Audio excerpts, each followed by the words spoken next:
Mình sẽ vắt cái dây bầu này cho nó lên giàn để lấy quả ăn.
Anh đang làm gì vậy?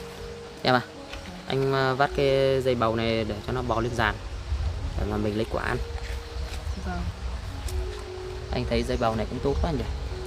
Em nghĩ cũng nhanh lên giàn thôi anh ạ. Sao cái dây kia cây nó bị héo mất rồi. Vâng.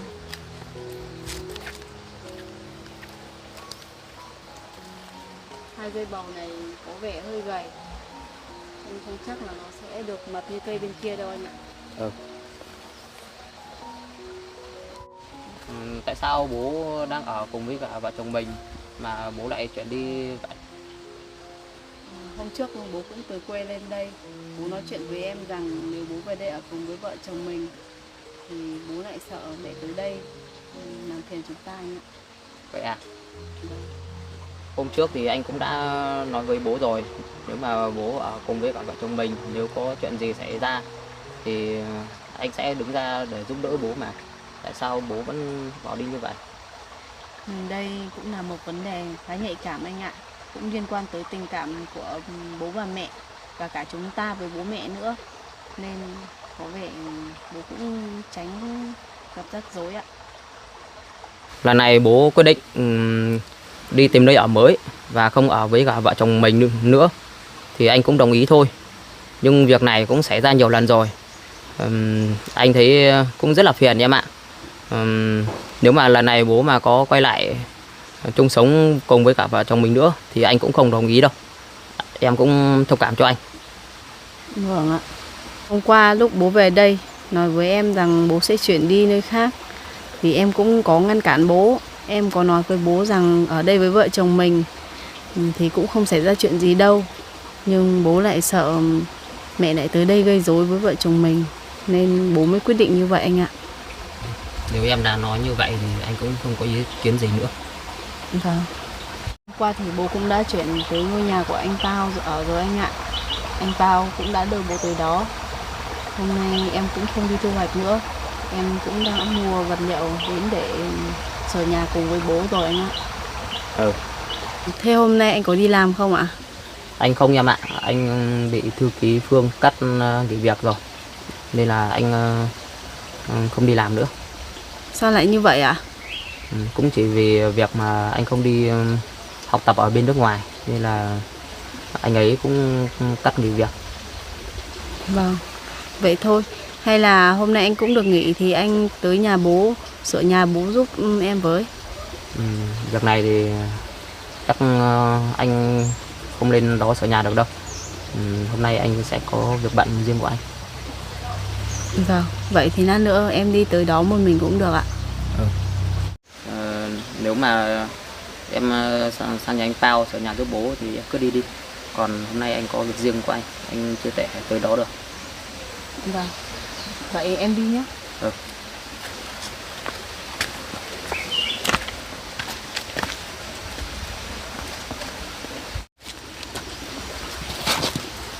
Dây bầu này cũng đã bị héo hết rồi, chắc không sống được.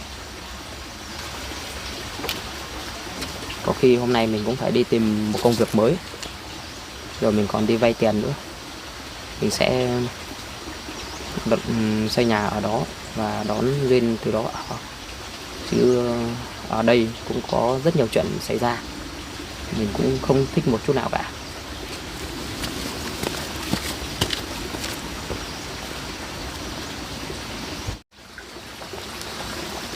Anh Xu ơi, em qua nhà em sửa nhà giúp bố đây. Thì em cứ đi đi. Anh đi công việc xong sớm, nếu có thời gian thì anh cứ qua đó sửa nhà cùng bố giúp em nhé. Anh biết rồi. Em đi đây.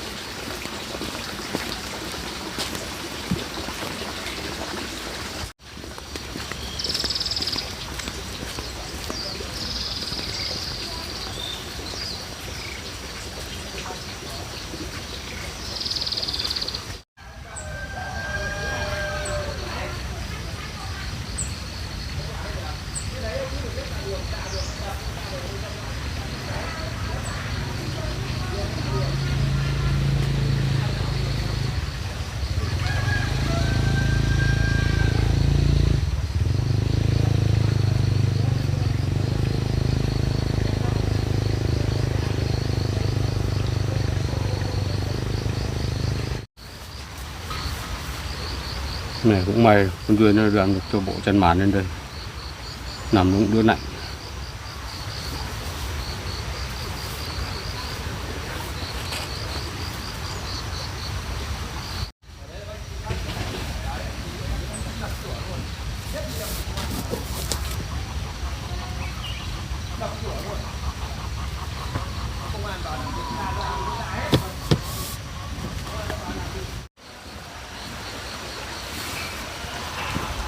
Lần này vợ chồng Pao cho mình ở đây thì mình cũng không lo tới chuyện có ai đến để làm phiền mình nữa.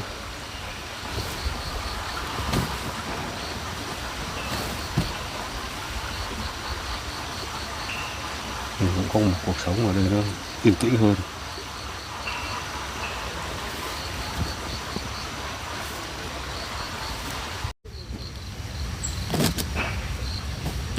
Mà sau khi mình sửa nhà xong thì mình cũng sẽ bảo Duyên mình sẽ đi thu hoạch cùng với Duyên để mà kiếm thu nhập mà trang trải trong cuộc sống của mình.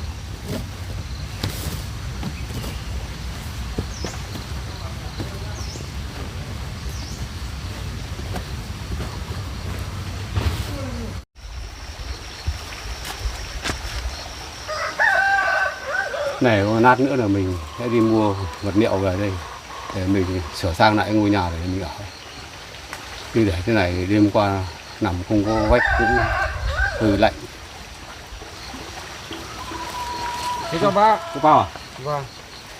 Hôm nay cháu mua ít bạt đến đây để làm vách ngăn nhà cho bác ạ. Vậy là cậu. Vâng.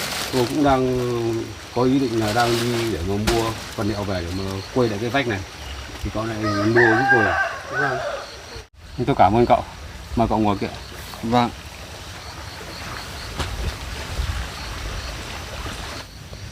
Thế cái số bạt này cậu mua hết bao tiền? Cái số bạt này có mấy mét thôi, không đáng đâu bác ạ. Với lại là sau này thì bác không ở đây nữa thì cháu cũng vẫn có thể tái sử dụng được mà. Tôi cũng hỏi cậu là hết bao nhiêu tiền số bạt này để tôi gửi lại cậu. Không sao đâu bác ạ. Cậu cũng đã cho tôi ở ngôi nhà này rồi mà cậu lại còn đầu tư vật liệu nữa để cậu sửa sang lại cho tôi. Tôi cũng rất ngại cậu. Nếu cậu nói như vậy thì tôi cũng xin cảm ơn cậu nhiều. Dạ không sao đâu bác ạ. Mà cậu đi làm đêm về thì cậu không về nghỉ à? Cháu đi làm đêm về thì cháu qua đây giúp bác làm xong ngôi nhà này thì cháu sẽ về nghỉ ngơi bác ạ. Thế thì cũng vất vả đấy cậu ạ. Vâng. Bây giờ bác cháu mình bắt tay vào làm luôn thôi bác. Vâng, thế cái số bạt này thì cậu cũng đã mua đủ rồi chứ? Vâng, cháu hôm trước cháu cũng đã đo hết rồi. Vâng. Thôi đi, mình đưa ra kia để mà làm. Vâng. Cháu cởi cái áo khoác ngoài ra đã.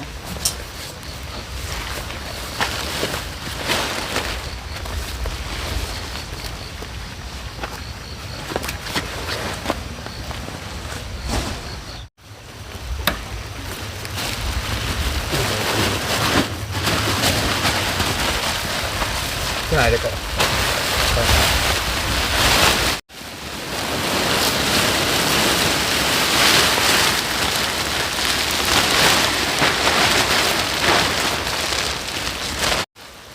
NG đấy cậu. Vâng. Bây giờ đặt đến đây cậu. Đến đây cậu giữ người tôi gạch cho.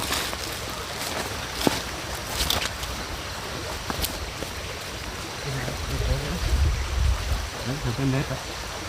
Cậu giữ nhá. Vâng.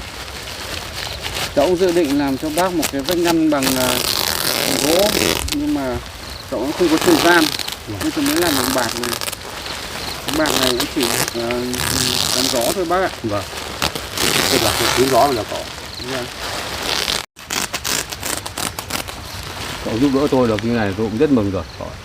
Vâng ạ. Bây giờ có chỗ ở.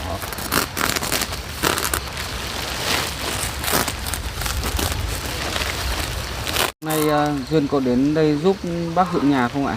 Thì hôm qua Duyên nói là cũng tới để giúp tôi, nhưng mà chắc bây giờ cũng đang bận việc sáng sớm ở nhà nên là cũng chưa nên tới đây. Vâng.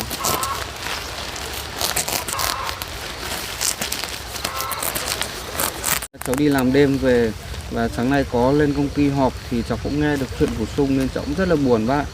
Thế chuyện gì đã xảy ra với Sung cậu? Dạ thưa bác là do cậu Sung không đi học tập bên nước ngoài nữa nên đã bị thư ký của sếp cắt nghỉ việc bác. Thế vậy cậu đã có bằng chứng gì về cái người đó chưa?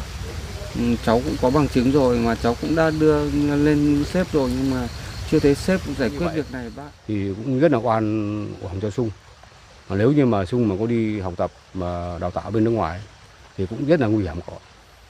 Cháu cũng biết là cậu Sung bị oan, nhưng mà cháu cũng đã gửi cái video thư ký của sếp làm sai cho sếp xem rồi, nhưng mà sếp chưa có phản hồi và chưa có cách nào xử lý bác ạ. Vâng. Sau này thì cháu cũng sẽ lên gặp trực tiếp sếp và sẽ bảo sếp xử lý cái chuyện này. Vâng. Chính vì việc này mà cháu cũng bị khiển trách và liên lụy bác ạ. Vâng. Cháu cũng biết về việc đấy nên cháu nghĩ là sau này thư ký của sếp cũng sẽ tìm đủ mọi cách để sa thải cháu bác ạ. Vậy không? Vâng. Bây giờ nó cũng khó giải quyết cái việc đó nhỉ? Vâng. Cũng chính vì việc này thì cũng có thể là cháu cũng sẽ phải nghỉ việc bác ạ. Với lại nữa là cũng không quan trọng đâu bác ạ. Nếu mà cháu bị nghỉ việc thì cháu cũng có thể đi tìm công việc khác. Vâng, biết là như vậy rồi. Thế nhưng mà bây giờ thì cũng thật là đáng thương và đáng tiếc cho cậu. Cậu cũng đã giúp đỡ Sung rất nhiều. Nhưng mà chính vì Sung nên cậu cũng đã bị liên lụy mà cậu cũng đã bị mất việc và Sung bây giờ cũng phải nghỉ việc cậu. Vâng, không sao đâu bác ạ. Cháu nghĩ là hôm nay cậu Sung chắc cũng đi tìm công việc mới đấy ạ. Vâng, thôi được rồi. Thì cậu và Sung thì cũng cố gắng. Vâng, thôi bác cháu mình làm điện thoại.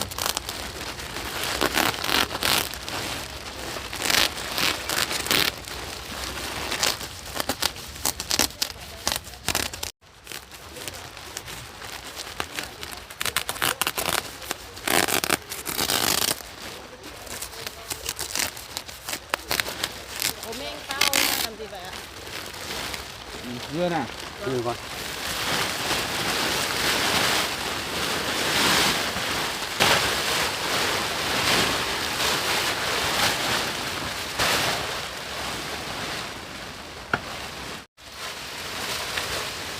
Đi vào cái. Duyên à? Dạ. Hôm trước thì tôi cũng có mua một ít đinh về đây để sửa nhà cho bác ấy. Nhưng mà hôm đấy lại không sửa ấy, thì cậu Sung cũng mang về nhà rồi. Thì không biết là cô có rảnh không thì cô về nhà lấy giúp tôi. Vâng, thì cũng được ạ. Tôi bây giờ con cứ ở đây làm đi cổ bao đi. Rồi bố về bố lấy cho cũng được. Và bố cũng cầm thêm một số dụng cụ lên đây để mà làm. Vâng, bố xem thiếu đồ gì thì bố cứ lấy nhé. Chứ con cũng không biết đâu ạ. Thế cậu ở đây làm với Duyên nhé. Vâng. Bây giờ tôi lấy đinh. Kéo hết xuống dưới anh Pao ạ. Vâng, anh kéo đi. Được rồi anh ơi.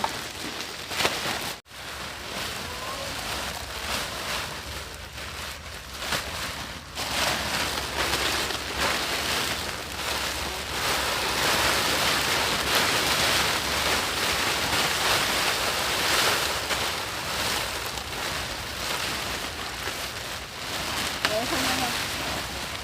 Vâng. Ở đây vẫn thừa đấy anh Pao ạ. Chỗ này thừa thì mình đóng đinh xong rồi mình cắt ra thôi. Vâng. Đáng lẽ thì tôi cũng định làm cho bác một ngôi nhà bằng gỗ. nhưng mà do công việc của tôi nhiều lúc cũng bận quá nên cũng chỉ làm được cho bác bằng ngôi nhà bằng bạc này thôi, để che gió để cho không lùa vào. Vâng, thôi thì bây giờ chúng ta làm tạm như vậy đã anh ạ. Còn khi nào chúng ta có điều kiện hơn thì chúng ta sẽ sửa lại ngôi nhà này cho khang trang và gọn gàng hơn ạ. Tình hình Sung mấy hôm nay thế nào rồi? Anh Sung hôm nay cũng bận chút việc riêng nên anh ấy không thể tới đây sửa nhà giúp bố em được anh ạ. Thế à? Vâng. Anh Pao này, tại sao anh Sung làm việc ở công ty tốt như vậy mà vẫn bị công ty cắt nghỉ việc vậy ạ? Do mấy hôm nay sếp đi công tác, sếp giao quyền quản lý cho thư ký Phương ấy. Với lại là do cậu Sung không đi nước ngoài để học tập nữa, thư ký Phương sợ lộ kế hoạch của anh ta nên anh ta mới cho cậu Sung nghỉ em ạ. Em thấy như vậy cũng không công bằng cho anh Sung đâu ạ. Tôi cũng biết là cậu Sung bị oan, nhưng mà cái việc mà cậu Sung không đi lao động ở nước ngoài nữa thì tôi cũng sẽ bị khiển trách. Có thể là tôi cũng sẽ bị thư ký Phương cho nghỉ việc. Tới mức độ như vậy cơ hả anh? Ừ. Vì cái video mà cậu Sung gửi cho tôi ấy, tôi gửi sang cho sếp nên thư ký Phương mới biết là tôi biết kế hoạch của anh ta, nên cũng có thể là tôi sẽ phải cũng nghỉ việc nốt. Em thấy như vậy cũng không được đâu ạ. Tại sao sếp của anh lại không đọc được tin nhắn hoặc đoạn video mà anh gửi để cho thư ký Phương làm như vậy? Đúng là không công bằng ạ. Tôi cũng biết vậy, nhưng mà thôi, không biết bác đi lấy dụng cụ lâu vậy, thôi mình ra ghế ngồi đợi bác một lúc nhé. Dạ.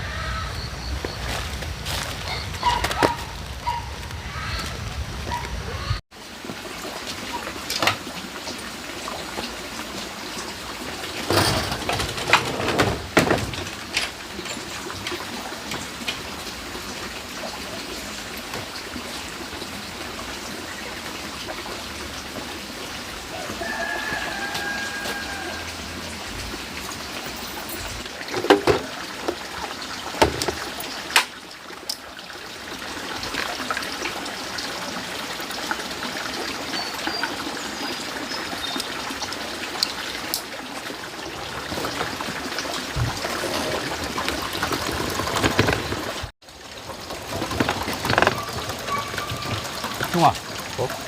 Con định đi đâu ạ? Con đi có việc của con. Bố tới đây làm gì ạ? Bố tới đây để lấy đinh nọ mà cậu Pao cậu đưa cho con đem về đấy. Nuôi cái dụng cụ đó. Bố đem về bên kia bố sửa lại cái nhà của cậu Pao để phải bố ạ. Con đã nói với bố rồi. Tại sao bố vẫn còn chuyển đi ở nơi khác vậy ạ? Bố ở đây thì cũng được, nhưng mà bố chỉ lo rằng mẹ con lại tới đây để mà lại làm phiền tới các con thôi. Thì hôm trước con cũng nói với bố rằng nếu mẹ con mà có tới đây làm phiền thì con sẽ xử lý việc này. Giờ nhà của mình thì bố cũng ở, bố lại chuyển tới nhà anh Pao ở. Bố cảm thấy không phiền anh Pao hay sao? Thì hôm qua bố cũng đã gặp Pao rồi, bố cũng đã nói chuyện với Pao, thì Pao cũng đã đồng ý cho bố ở đó rồi, cũng không có chuyện gì xảy ra đâu con ạ. Bố có chắc chắn rằng là không có chuyện gì xảy ra ở trên đất nhà anh Pao không ạ? Thì Pao nói như vậy mà. Đấy là anh Pao nói với bố như vậy thôi. Nhưng mà lỡ có chuyện gì xảy ra, liệu bố có lường trước được không ạ? Nhưng mà bố ở đó cũng nghỉ một thời gian thôi. Nếu như mà có sự việc gì nó xảy ra thì bố sẽ cũng về đây thôi. Với hỏi bố như vậy thôi. Vậy mà bố đã nói với con rằng là nếu xảy ra việc gì ở tại nhà anh Pao thì bố lại quay về nhà con để ở. Bố không cảm thấy việc này lặp đi lặp lại nhiều lần ạ. Con cũng mong rằng là bố hãy suy nghĩ kỹ trước khi quyết định. Bố cũng suy nghĩ rồi. Nếu như mà có việc gì xảy ra trên đất nhà Pao thì bố cũng sẽ không về đây nữa, mà bố sẽ đi tìm nơi khác để bố ở. Bố nói như vậy thì con cũng cảm thấy rất khó nói đấy ạ. Thôi, vợ chồng nhà con thì cũng không phải lo lắng cho bố đâu. Bố cũng đã suy nghĩ kỹ rồi và đã quyết định rồi là bố sẽ rời khỏi đây, bố không ở đây đâu. Vâng, nếu mà bố nói như vậy thì cũng tùy vào bố thôi ạ. Bây giờ con định đi đâu đây? Con cũng đi có một chút việc riêng của con bố ạ. Thế con mở cửa cho bố lấy đồ để bố sang bố sửa nhà ở bên nhà cậu Pao đấy. Vâng ạ. À mà Phúc này. Dạ. Khi nãy thì cậu Pao cũng đã nói chuyện với bố là công ty đã cắt nghỉ việc con rồi phải không? Đúng rồi bố ạ. Chính vì công ty cắt nghỉ việc thì con mới phải đi tìm công việc mới để con làm. Nên bây giờ là con đi tìm việc mới rồi. Vâng. Thì con cố gắng để tìm việc mới để mình làm. Vâng ạ. Bố cũng đã được nghe cậu Pao cậu nói với bố là chính vì việc của con cũng đã bị liên lụy tới cậu đó và cậu cũng bị khiển trách và cũng có khả năng là bị thôi việc với con. Vâng bố ạ. Chuyện này thì con cũng đã nói cho anh Pao biết rồi, và anh ấy cũng nói với con rằng là cũng từ phía công ty thôi, nên là anh ấy cũng có nghỉ việc thì anh ấy cũng lại đi tìm công việc mới thôi mà. Thế cũng được con. Vâng. Thế bây giờ con vào trong nhà để con lấy đồ ra cho bố đến làm nhé.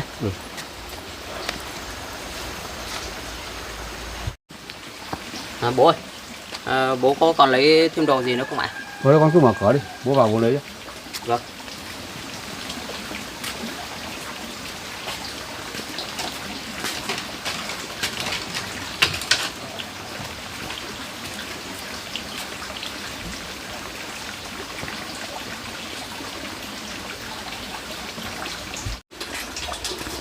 Con khóa cửa vào cho bố đi.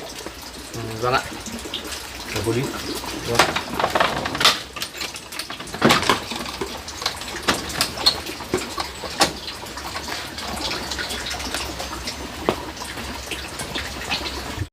Bố ơi, Gì con? bố cứ cầm lấy chìa khóa đi, nếu mà có thiếu cái gì thì bố về nhà bố lấy. Thế cũng được con. Để con đi bây giờ đây. Bố khóa cổng cho con nhé.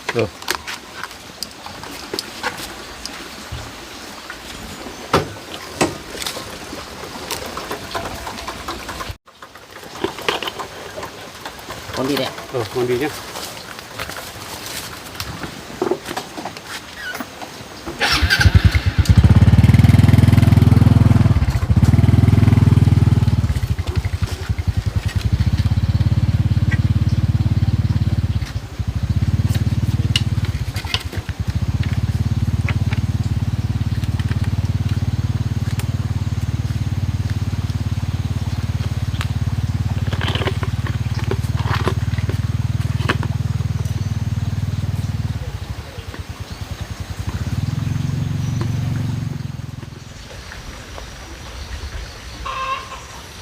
Sao bác lâu đến đây thế nhỉ? Mình làm xong mình còn về nhà nghỉ ngơi, tối mình còn phải đi làm nữa. Sao bố em về lấy đinh với bố lâu vậy anh nhỉ? Anh không biết được. Hay là bố em lại cần thêm gì, bố em lại đi mua rồi? Thôi mình cứ vào đây ngồi đợi bác đi em ạ. Nhưng mà em thấy lâu quá anh ạ. Không biết là có chuyện gì không? Chắc là không có chuyện gì đâu, mình ngồi đây đợi bác một lúc. Nhưng em thấy anh cũng đi làm cả đêm rồi. Anh cứ đợi bố em như vậy thì anh cũng phải về nhà nghỉ ngơi chứ. Tối anh còn đi làm. Tí nữa anh làm xong ngôi nhà này cho bác rồi anh cũng sẽ về nghỉ ngơi để tối anh đi làm. Việc anh cho bố em tới đây ở thì chị Hiền có biết không hả anh? Anh cũng đã nói cho cô ấy biết rồi em ạ. Thế chị ấy có đồng ý không ạ? Cô ấy cũng đồng ý cho bác đến đây ở một thời gian. Vâng. Bây giờ chị ấy vẫn đang ở nhà của bạn chị ấy chứ anh? Thì bây giờ không ở nhà bạn thân của cô ấy nữa đâu. Vậy à anh? Thế bây giờ chị ấy đang ở đâu ạ? Anh cũng đã đưa cô ấy về nhà anh sống rồi. Hôm trước thì anh cũng đã về nói chuyện với bố mẹ anh và bố mẹ anh cũng đã đồng ý. Tại vì cô ấy đang mang thai ấy. Cô ấy về đấy sống thì cũng sẽ có người chăm sóc em ạ. Vâng, em thấy như vậy cũng hợp lý anh ạ. Sắp tới thì anh với Hiền cũng sẽ đi đăng ký kết hôn và chọn ngày để tổ chức đám cưới em ạ. Lúc đấy thì anh cũng sẽ mời vợ chồng em sang chung vui cùng vợ chồng anh nhé. Vâng, vậy thì em chúc mừng anh chị ạ. Vậy nhà của anh cách đây có xa không ạ? Nhà của anh cách đây khoảng tầm 15 km em ạ. Vâng, thế là ở cuối thị trấn à anh? Đúng rồi. Hôm nào mà anh tổ chức thành hôn ý, thì anh cũng sẽ gửi định vị cho Sung. Thì lúc em cứ đi theo cái định vị đấy thì cũng sẽ tới nhà anh thôi. Vâng ạ. Không biết bác đi lấy đồ gì mà lâu vậy nhỉ? Em cũng thấy vậy đấy ạ. Hay này anh Pao ơi, anh cũng đi làm đêm vất vả rồi, thì anh cứ lên giường nằm nghỉ đi, để em đi về xem thế nào ạ. Thế cũng được. Vâng, thế em đi nhé. Anh cứ tranh thủ nghỉ đi ạ.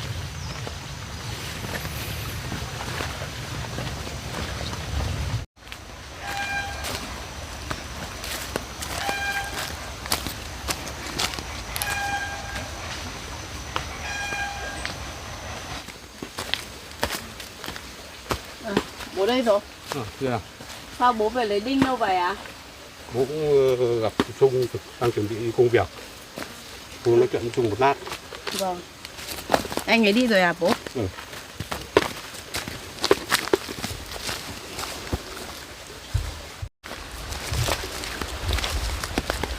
Có báo rồi đề con. Vâng ạ. Nhưng cậu không về nghỉ mà tối cậu còn đi làm. Anh ấy đợi để sửa nhà cho bố đấy ạ. Bác ạ. Vâng. Ngại quá, tôi cũng lại để cậu đợi lâu. Không sao đâu bác. Mà bác làm gì ở nhà mà lâu vậy à? Tôi về đó để mà lấy đinh và đồ dụng cụ để mà làm. Thì gặp Trung đang chuẩn bị đi công chuyện cậu ạ. Vâng ạ. Thôi chúng ta bắt đầu luôn rồi bác. Cậu Pao này. Dạ. Nếu như mà cậu làm đêm thì cậu về nghỉ đi để cho tôi và Duyên làm cũng được. Không sao đâu bác ạ. Cháu giúp bác làm ngôi nhà này xong rồi cháu cũng sẽ về cháu nghỉ ngơi để tối còn đi làm. Nhưng mà sợ lại muộn mất. Em cũng sợ anh làm đêm như vậy, mà thức cả ngày như thế này thì cũng sẽ vất vả thôi ạ. Không sao đâu em. Thôi thì chúng ta làm thôi. Vâng. Con với anh Pao cũng đã răng bạt xung quanh rồi. Bây giờ bố với anh Pao đóng đinh để cố định bạt đi ạ.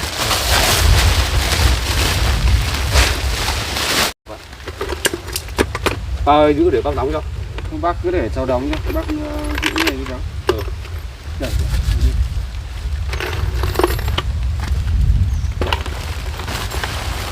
Đưa con cháu vào đấy. Vâng.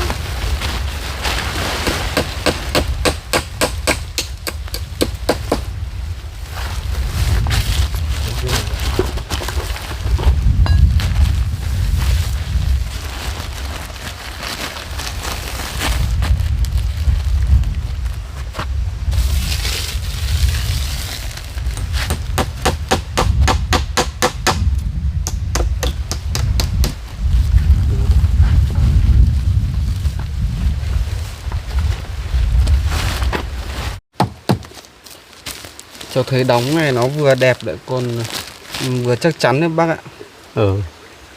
Được đấy. Bây giờ cháu đóng một cái cái đỉnh cho nó căng ra là được. Tôi giữ cho cậu.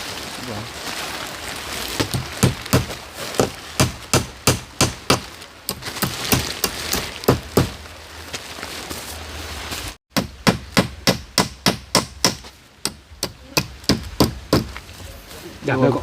Coi như là cũng được một mặt rồi bác ạ. Vâng.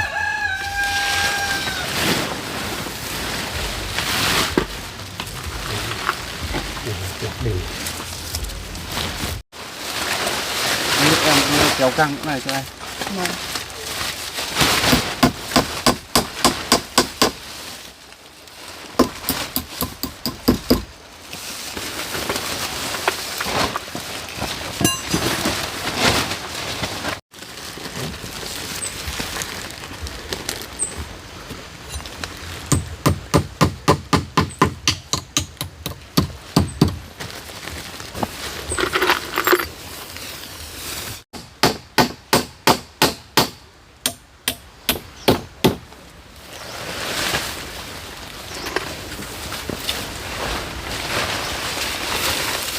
Đóng tầm này.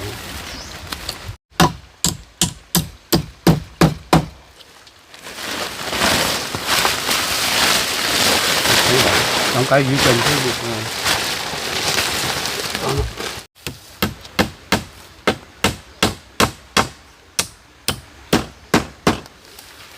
Đẹp đây cậu ạ. Vâng. Dưới này tôi với cô về đóng đầu kia còn để cho bác cắt phía đầu này nhé. Vâng. Kéo đây bác. Đây bố.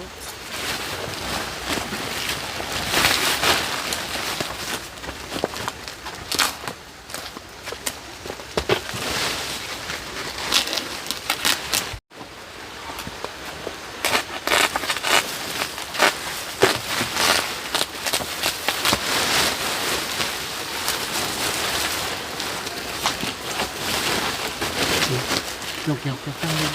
Anh đưa cho em cái bố.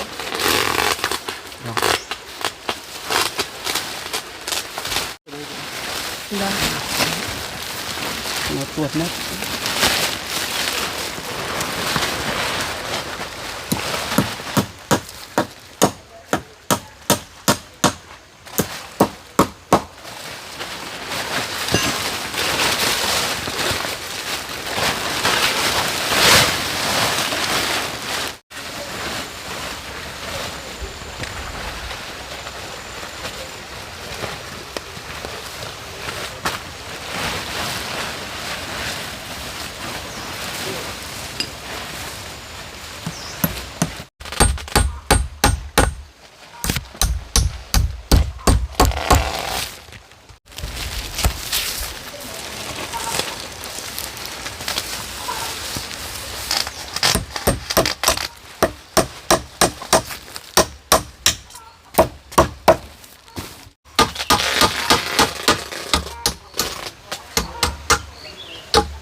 Dương này, đã cũng làm xong rồi thì gia đình nghỉ ngơi một lúc đi. Vâng. Bố ơi, Ơi. bố ra ngoài này ngồi nghỉ đi ạ. Cũng đẹp mà quý đáo lắm cỏ.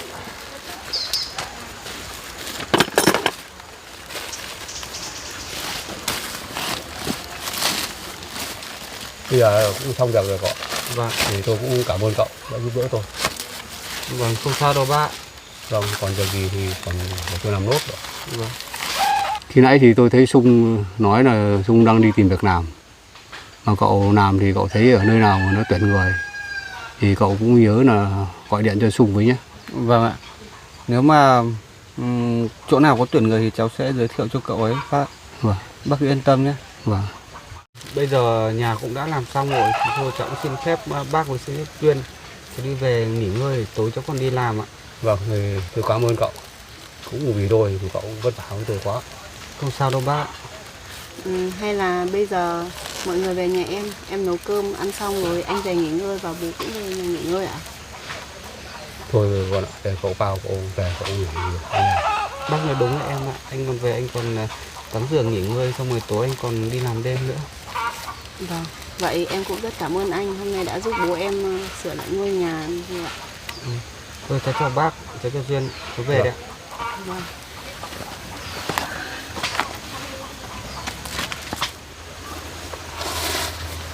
Cháu về đây ạ. Vâng. Anh về nghỉ ngơi nhé. Anh về nhé. Vâng ạ.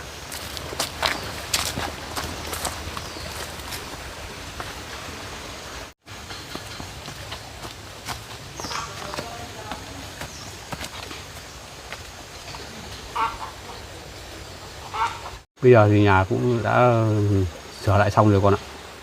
Thì dù sao thì bố vẫn phải cảm ơn cậu Pao. Cậu cũng đã rất nhiệt tình giúp đỡ bố trong lúc bố gặp khó khăn rồi con ạ. Vâng, bây giờ ngôi nhà bên này cũng đã hoàn thiện rồi. Còn thiếu thốn gì thì chúng ta sẽ bổ sung sau bố ạ. Ừ. Mà khi nãy thì bố thấy Sung cũng đã nói với bố là bố tới đây mà ở. Thì nếu như có xảy ra việc gì thì Sung cũng không cho bố quay lại chỗ nhà con nữa đâu. Lúc sáng anh Sung cũng có nói chuyện như vậy với con bố ạ. Nhưng thôi, không sao cả. Quan trọng là bây giờ bố cũng đã có chỗ ở rồi. Nên bố đừng phải lo lắng gì nữa ạ. Bây giờ thì bố đã ở đây rồi. Nếu mẹ con có tìm tới đây không vậy? Chuyện này con cũng không biết được. Thôi được, bố cứ ở đây. Thì bây giờ thì trong nhà rồi thì bố sẽ đi thu hoạch cùng với con để mà tăng thêm phần thu nhập cho bố. Để bố không dựa vào con nữa. Vâng, như vậy cũng được ạ.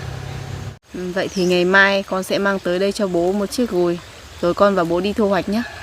Vậy thì tốt quá con ạ. Vâng ạ. Thôi, bây giờ bố cứ ngồi nghỉ ngơi đi. Bây giờ con cũng phải về để dọn dẹp nhà một chút. Sau đó con nấu cơm. Lát nữa bố về ăn cùng với con nhé. Con cứ về nấu cơm đi. Thì bố còn phải thu dẹp đây đã. Trước mắt thì con thấy bố cũng chưa xây dựng được bếp. Thì bố cứ tới nhà con ăn cùng với con đi. Còn sau này khi bố có rồi thì bố có thể ăn ở đây cũng được ạ. Vậy con về đây ạ. Con về đi. Đi bố.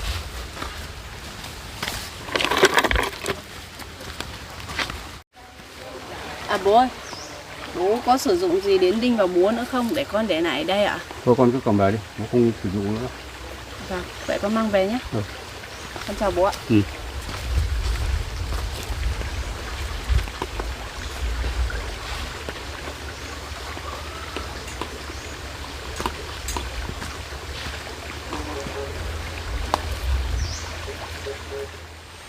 Vậy là mình cũng yên tâm rồi. Tối nay mình ngủ thì cũng không bị gió non nùa nữa. Không bị lạnh.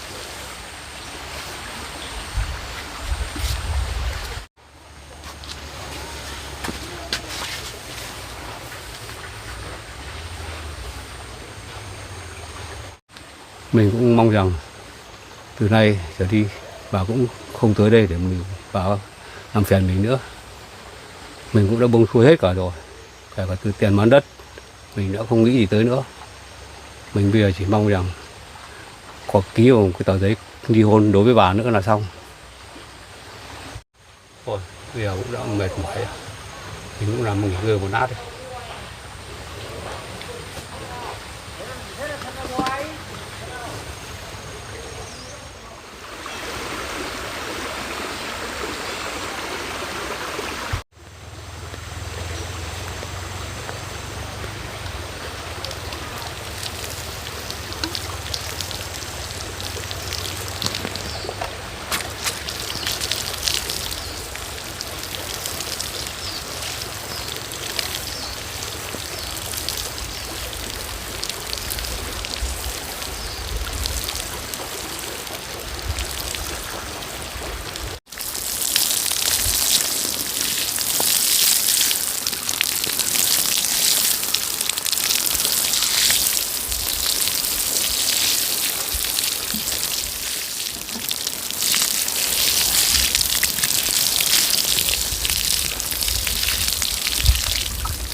Bây giờ mình vào cũng chuẩn bị nấu cơm để lát nữa bố về đây ăn.